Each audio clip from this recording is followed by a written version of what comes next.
and welcome to another episode of Teaching with Inquiry. And tonight we are going to be talking about goal setting. In fact, the entire month we are going to be talking about goals and how we can use those in our classroom. So this is part one of the 4-part series that I'm going to be doing over January, all about goal setting. So if you've ever wondered why we should be setting goals with our students or how to set goals with our students, then this month's set of videos is for you.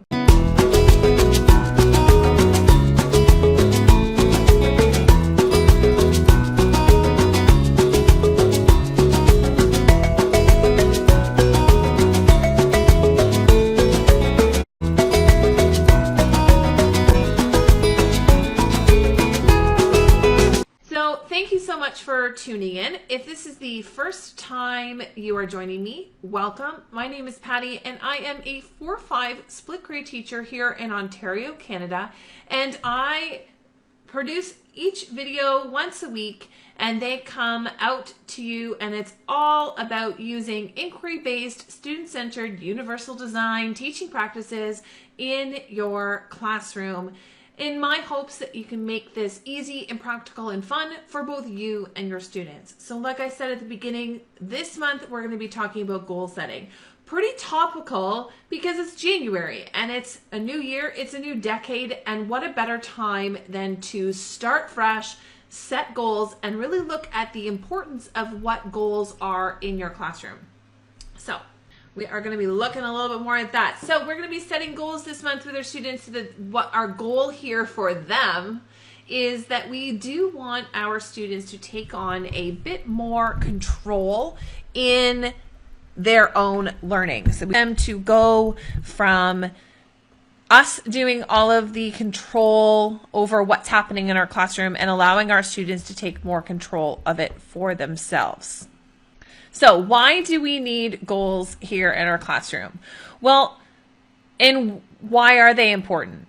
And the other thing we're going to look at tonight is who makes that goal, and is that actually important as to who makes the goal and who determines what we're going to be working on?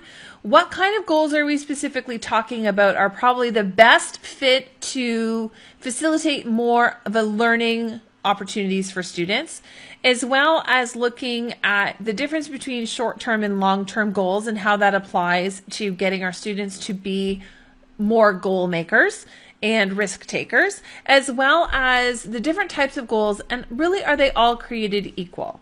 So for the longest time, education has been about essentially opening up the student brain and cramming in as much information as possible. And we've often looked at this as being an authoritative position where the teacher is the giver of knowledge and the students are receiving that knowledge from the teacher. We do, in an inquiry-based 21st century type classroom, we do want to flip that and move it into the realm where our students are in more control over their own learning, but also the job of ourselves as teachers is not necessarily the givers of education. It is the facilitators. So we are coaching them through, we are guiding them through, and our focus is less on teaching and more on learning. And I think if we focus on that as a framework for why we should encourage our students to be setting goals and attaining those on a regular basis, then that helps us to accomplish this goal of creating a more student-centered classroom. So we definitely want to look at goals as being a necessary part of teaching and learning happening in our rooms. We want our students to know where they're going. We want them to know why it is that they're going there. We want them to know how they're going to do something. And we also want them to be held accountable for the goals that they set, as well as to look at goal attainment and feeling that success in, especially an inquiry-based classroom where everyone might be on a different trajectory. It's going to be goal setting that's really going to help to ground you in letting go of a little bit of that control and also being a bit more open to allowing students to kind of set their own path, especially if you know how they're getting there. Now, I really like to look at this as going from point A to point B, but we know where they're starting and we know where they're going to finish because there is some structure in what we're doing in our classrooms, in the sense that we do have expectations that students need to hit. So I want you to imagine that there's a map and you've got point A and point B. In the past, we would have mowed the path for them. We have told them how to get from point A to point B, and it could have been a wide path or a narrow path, but essentially we as a teacher were determining what that path would look like. In a more student-centered approach, your goal as a teacher is to get them from point A to point B, but you are going to involve them collaboratively, either individually, small group, or whole group, in what that path looks like for them to get from point A to point B. And a path for one student might look different for another student. The help that you give along the way might be a bit different. One student might take the most direct route and get there really quickly, while another student might meander around back and forth for a while, trying to carve out their own way of getting there, because it might take them a little bit longer to get there. So if you look at the goal setting is helping students to figure out what the path is, because we are not finding it anymore for them. We're not outlining the pathway for them specifically, but we are going to kind of hold their hand as they're walking along the path. So if we try to think of the reason we need that goal setting, is because the getting students from point A to point B isn't quite so structured and linear as it once perhaps was.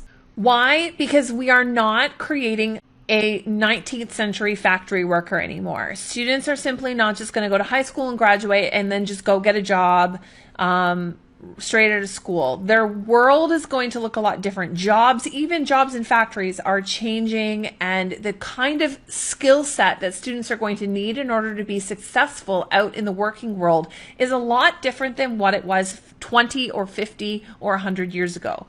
But the school system hasn't quite totally changed to keep it pace with our current technology and current kind of what the worldview looks like. So it's really important that we must have students construct more of their learning. They need to be able to struggle more to find, and they need to learn to be flexible, adaptable, and resilient learners. And one of the ways we can do that is by putting some of the control and allowing them to be more of a student-centered approach and giving those students a bit more control. And goal setting is a nice framework to allow them to comfortably take that control from us and give it more to them. So that there are two different types of goals. Actually, there's a lot more than two different types of goals, but when you boil it down, you've got short-term and long-term goals. Some of these goals are going to be determined by us because you're still in a school system and there's still things you have to do. And we're really talking about learning and academic goals here, but we also have the short-term goals. If you're going from point A to point B, I think ideally we want to look at, say, a learning goal that is specifically designed for our students to accomplish in a couple of weeks. Now, we also have a combination of learning goals. When we add up all of those learning goals together, you have a total achievement of success, and the student would pass the grade because they've achieved all of the learning goals along the way. In essence, your biggest long-term goal is for the student to be successful in whatever grade that you're teaching. And along the way, you're going to be putting in different goals or learning goals for students to be able to achieve.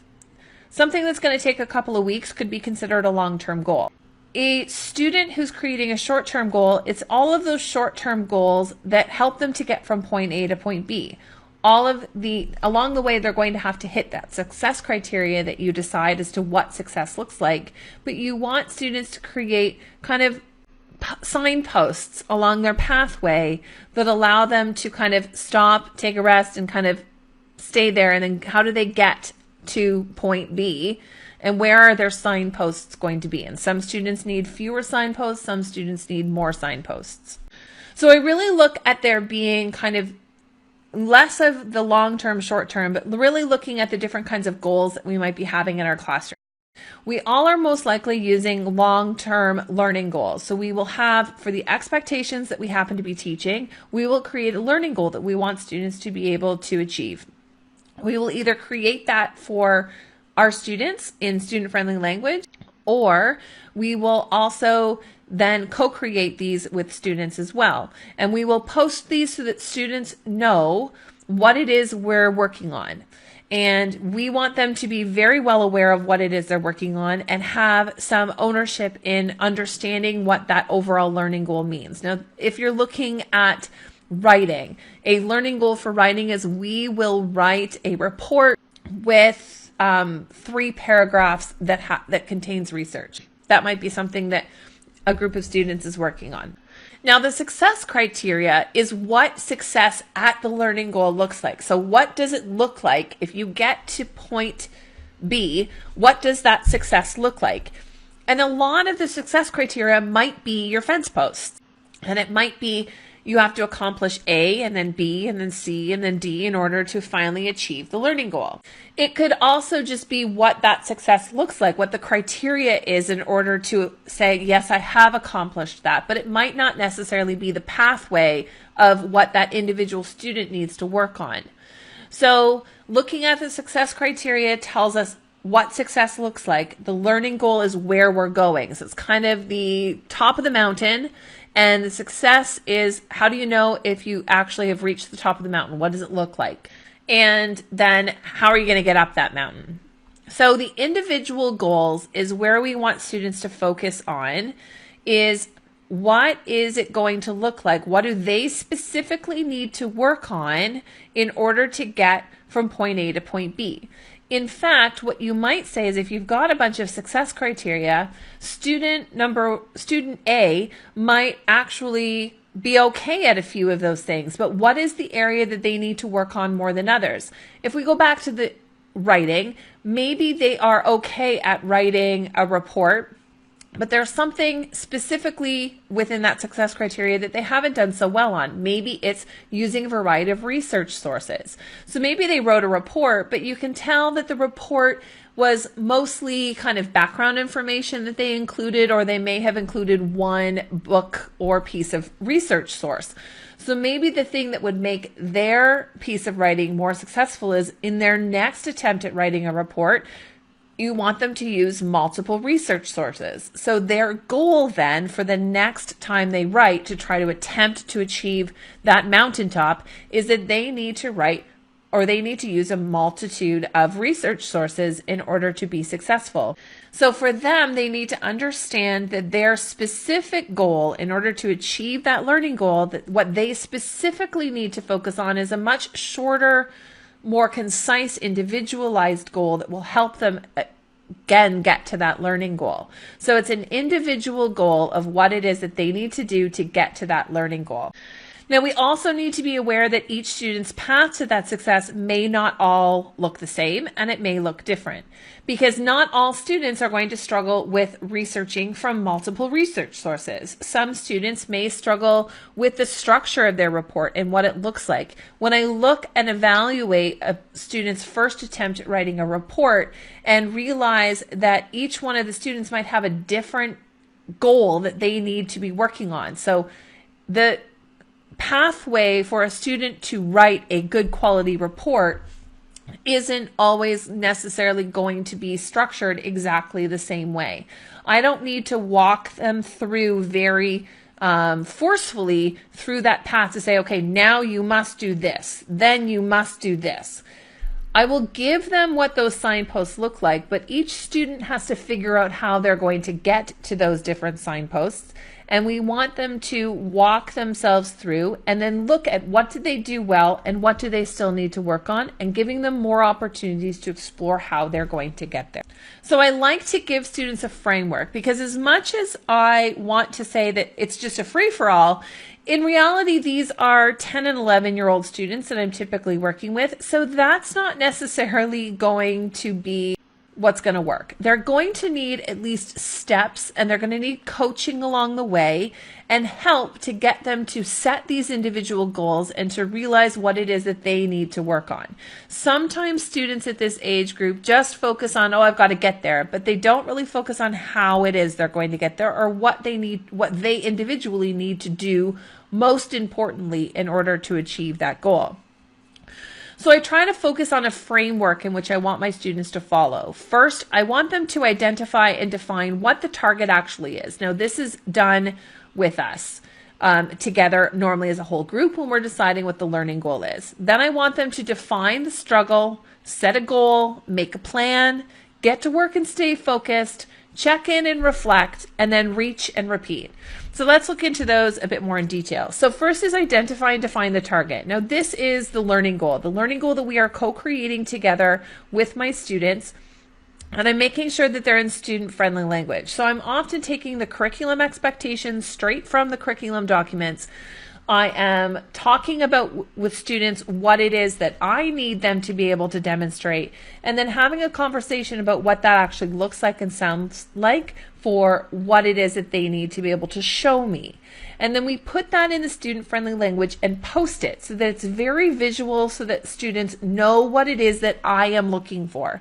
It's the piece that I'm assessing them on. So the learning goal is what I will be assessing them on. They know what they're going to be assessed on before we even begin. I also want to make it achievable. So I don't just want to say, I want you to graduate grade 5, but I try to look at more the specific expectations as what it is that I want them to be able to do along the way. And we're going to be talking about this in more detail in one of the other parts this month. Is we're going to be specifically looking at defining the struggle and understanding that the fact that in order to make a goal, you need to understand where you're struggling or where your deficits are, where your weaknesses are. So they need to be able to know where they're weak. We need to be able to provide that through things like a diagnostic assessment. We need to have conversations about their weaknesses and their needs and their strengths. We need to be able to have those difficult conversations and talk about gaps in their learning and where they might be struggling. They need to not only be told that, but they need to also practice the skill of self-reflection and really looking at where it is that they need to practice and where they need to get better. They need to understand how they measure up and how the work that they're producing is measuring up. And we can use that through assessment, but we need to be very, very clear that the assessment and the feedback that we're giving them is quickly followed up by the next step, which is make a goal to fill in that deficit. So they need to understand where their deficits are and understand where they're struggling so that they can then put a plan, make a goal and put a plan in place to compensate so that they're no longer struggling. So that it's not okay to just sit in the struggle, but we've got to identify the struggle and then make a plan to move out of it. It's also a really important idea here that we are establishing a growth mindset in our classroom so that students know that a struggle is not a limitation, but that it is an obstacle that they can then overcome. So once they understand where their deficits are, where their weaknesses, and where they might be struggling, the next is to set a goal. So we don't just want to focus on that, but we want to show them how they're going to move forward and overcome some of those deficits or even failures that they may have experienced. So we want to know, what do they need to improve upon? We want them to know why they need to improve upon it and why it's an important part for them. We need to make sure that this goal is measurable, and we also need to make it really visual and accountable. So we want to make their goal forefront and center, that this is what they're working on, this is why they're working on it. They identified that they are struggling with this, and then we make a plan we come up with a goal and make a plan together about what it is that they're going to do. So the whole setting a goal and making the plan really are working in tandem with one another, because we need to not only identify where they're struggling, but give them some help in how to get out. We've got to give them the ladder to get out of the area. So making a plan. Decide what activities and choices that you can be made that actively show that growth is being made in this area. So what is it specifically that you and they are going to look for? What is the doing thing that they're going to do differently next time that's going to allow them to be more successful? So if they're struggling with a concept in math, then what is it that they're specifically going to do in order to improve their skill in that area? So if they are struggling with the 8 times tables, then what is their plan to then improve their 8 times tables? So instead of just saying, oh, I didn't do so well on my 8 times tables on that quiz and I must suck at multiplication. Okay, you're struggling with this. What are you doing about it? What's the next step? What are you going to do differently? Are you going to watch a video? Are you going to do extra practice? Are you going to play games, ask for help from a teacher or a friend? Are you going to play games that will help you practice? What are the steps instead of wallowing in our pity and our failures, what is going to be the next step that they're going to take in order to get themselves better at that skill? We also need to make sure that it is something that we can support them in and that we can kind of coach them along this path. Often, especially 10 and 11-year-olds do need a lot of help in being able to move forward in this area. They need to have our guidance. They need to have our belief that we need to believe in them more than they sometimes believe in themselves, that this is something that they can accomplish.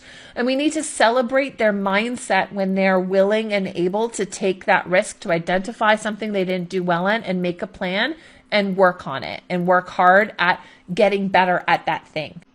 The next is to get to work and stay focused. So once they've made a goal and a plan, it's not enough that they've just set it, but we have to help them to achieve it. So they need to be able to get to work and stay focused. They need to hold themselves accountable. So if they've said they need to work away from friends, then we need to remind them that their goal, they were chatting too much, and that resulted in a low mark on their piece of work. And now we're noticing that they're going to go right back and sit beside those people that weren't making them successful in the first place. So we have to remind them that they stated that their goal was that they were going to work away from these two individuals so that they could be more successful. And they are not following through on their plan. So we need to hold them accountable. We need to allow them the time and the space to make the effort to make that change. But we need to really walk them through these difficulties, because this is what's going to set them up for success tomorrow as well as much later on in life. And finally, looking at learning as not being linear, but that we are going to be cyclical, we need to be able to check in and reflect with them. So we need to have those student-teacher conferences where we're checking in. Sometimes students need those check-ins every day, every other day, once a week, once a month. Some students don't need us to check in on them all the time because they're pretty good at attaining their own goals once they've been defined. So we want to be able to check in how they're doing. We want to ask them lots of questions about what they're doing to be successful. We want to ask for proof of their success. That's more of the accountability piece. Show me that you have made that you've made that gains. How can you prove to me that you have learned this concept, or what have you done? Really asking them to talk through what they have done that have allowed them to show more success, or perhaps not, as well as being the ugly sweater friend. So not only just the cheerleader, but also knowing that you will be honest with them, that you will tell them what they need to hear, but in the nicest way possible. That you will be there to be supportive and be their cheerleader, but also you will be the one that is going to be hard on them too. And finally, it's going to be to reach that goal and repeat it. So again, learning is not a straight line. It is circular, that there's always a new goal to be had. And there's always this process that once we achieve a goal, we can go again and kind of make new goals and set new goals and make a plan and look at where our weaknesses are and then go ahead and achieve that. Now, this cyclical approach to goal setting is also really important, that not only are we just setting off of our students to do this by themselves, but we are modeling it for them. There are certainly times in our own lives where we might not be so strong, such as, say, doing your attendance and making sure that it's done before you get notified by the office. If that's your goal, talk about the fact that that's your goal with your students. And if that's your goal, talk about how you're going to achieve that. I'm going to set alarms on my phone. I'm going to have someone's job in my classroom to remind me. I'm going to, make sure that my attendance iPad is where I need it for the next morning. So I'm going to set myself up for success. And then I'm going to celebrate when I can do it consistently without needing those reminders. So model your own goal setting for students so that they can see it, and then celebrate the successes when your students do achieve goals, because that inspires other students to keep reaching for what it is that they need to work on. So overall, goal setting is not something that we necessarily need to do every minute of every day, but it is something that is important in a student-centered classroom. You want to be very goal-focused with your students and understanding, again, they're getting from point A to point B.